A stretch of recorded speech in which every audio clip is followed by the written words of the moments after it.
So how often do you come up here? I come at least 3 or 4 times a week. Even in a tank top, walking her dogs in the Hollywood Hills, Charlize Theron is radiant, disarmingly so. And so was her sense of humor. You know, when people refer to you as a movie star or a mega star, what do you think about that term? But that's how it should be. Okay, Miss Star. I'll remember that. You learn very quickly that despite her A-list status, Charlize Theron is as grounded as ever. The greatest thing that I've learned in my journey in doing this is that if you come with your own agenda and with your own ego and you try to kind of force something and control something, you can't make a good movie. And her making of good movies lately entails playing a lot of nasty characters. Prometheus has landed. Ridley Scott's Prometheus opened Friday, where Theron plays a corporate suit in a spacesuit. Had you raised the monies yourself, Mr. Holloway, we'd be pursuing your agenda. But you didn't. And that makes you an employee. From a sci-fi future Cheers. to a fantasy past, Mirror, mirror on the wall. Theron's other current role is the mean queen in Snow White and the Huntsman. Worker. It's quite a departure from her last role, which was a queen of a different sort. Hey, do you remember we used to make out to this song? In young adult, Theron played a former homecoming queen who returns to her hometown to reclaim her high school flame, all with a hint of humor. And for Theron, that was a first. I'm pretty sure he's married with a kid on the way. No, kid's here. I'm cool with it. I mean, I've got baggage too. I would keep all of this to yourself. I would find a therapist. There's definitely a moment where, especially in my career, because I tend to have people in tears or throwing up in bathrooms, like, you know, to hear them giggle was definitely, after almost 20 years of doing this, a new experience for me. Yeah, where I looked at my producing partner and I was like, they're laughing at me. Were you surprised? Yeah, because I don't think when you're making a film you really know what people are going to tap into. The characters audiences have tapped into in the past are often anything but glamorous. He attacked me. Who attacked you? Bobby in the powder room just now. Like her Oscar-nominated portrayal of minor Josie Ames in North Country. Ricky. The characters that you portray so often are troubled and challenged and are facing some I'm huge very loss troubled. or tragedy. Lee, I am really troubled. Look. But like, what is it though? What is it that draws you to those kinds of characters, or at least the ones that tend to be the most memorable? I guess I respond to those characters because when I read them, they're familiar to me. I know them. They feel human to me. They feel real to me. They don't feel like movie people to me. Perhaps that's why her most famous role wasn't fictional at all, portraying real-life serial killer Eileen Wuornos in Monster. We can be as different as we want to be, but you can't kill people. Says who?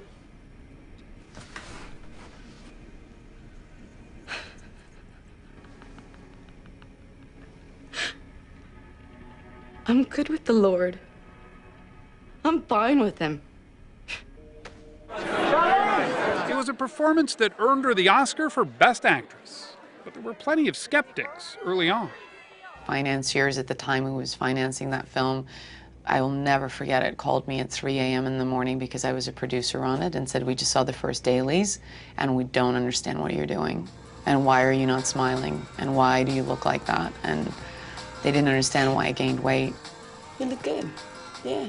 She's appeared in more than 30 films, and yet, even now, she says, a great performance is still a puzzle. A lot of it I don't understand. I don't. A lot of it is a mystery to me.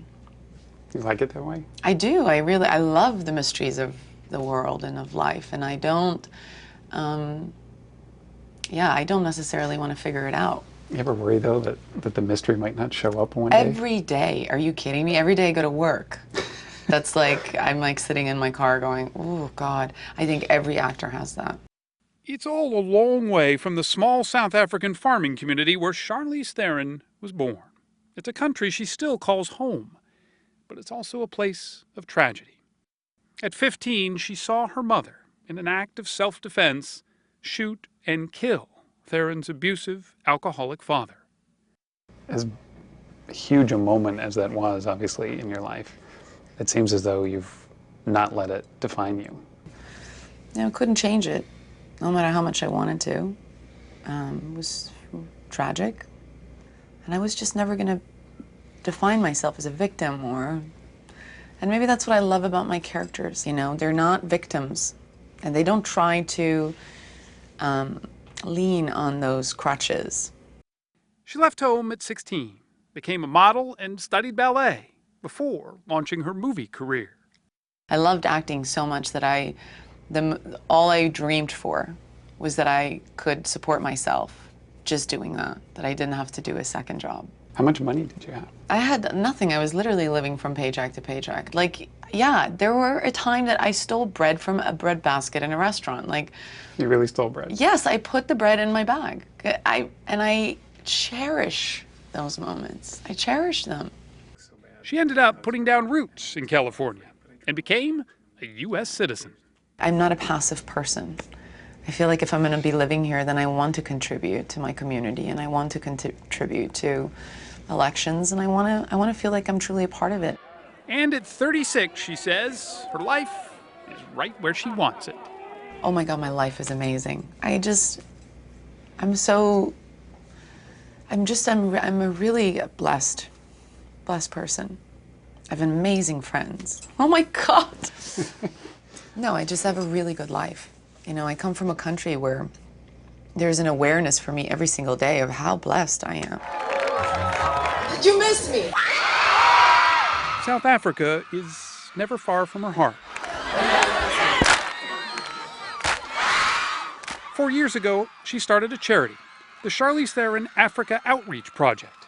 You all get to decide what you want to do to make something in your world better. Its goal is to reduce sexual violence and educate the young about how to prevent the spread of HIV and AIDS. There's no way that you can take a trip to South Africa and work with the kids that we work with, that you don't come home and you open your fridge and you realize circumstances somehow worked out for you. They don't work out for everybody else in the world. If that doesn't ground you. In fact, she says she never expected it to work out quite as well as it has. Yeah, the dream was never this big. It really wasn't? No, God, no. Are you kidding me? She lives in these hills, just a few miles from her mother, who she says is a model for the kind of mom she'd like to be. And now she has her chance. In March, Theron announced that she had adopted a baby boy named Jackson. She's a single mom. Her 9-year relationship with actor Stuart Townsend ended more than 2 years ago. Are you dating anybody now? Not that I'm coming on to that. Yeah, wait a second. No, I'm not. I'm single. I haven't been single since I was 19. Yeah? Being a new mom and starring in 2 big summer movies keeps her busy enough. Acting, like life, she says, is full of surprises, and that's her favorite part. If there was anything that was guaranteed in this industry, we would be doing it over and over and over again. I think that's what's amazing about being in this business. It's creative. There is no recipe. It's all a stroke of luck sometimes.